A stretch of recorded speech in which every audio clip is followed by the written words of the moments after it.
খেলায় হেরে গিয়ে ভাইটি আমার বলে আমি নাকি চোরের মতন খেলছি। আমি তো আগেই বলে দিয়েছিলাম সে যা কিনবে তার থেকে 10,000 বেশি কিনবো। ভাইটি হয়তো জানে না আমি যা বলি তা আমি ডেফিনেটলি করি।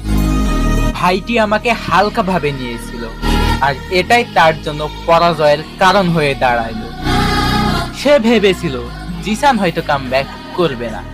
ব্রাদার, আপনি ভুলে গিয়েছেন আমি বলেছিলাম আপনি যদি মিলিয়নও কিনেন তাও আপনাকে ওভারটেক করব।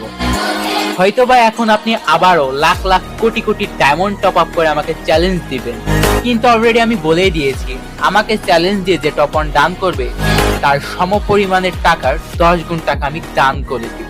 ব্রাদার, এইটা ভুলা যায় না, উস্তাদের মার কিন্তু শেষ যাইতেই হয়। আমাকে এত হালকা ভাবে নিয়েন না।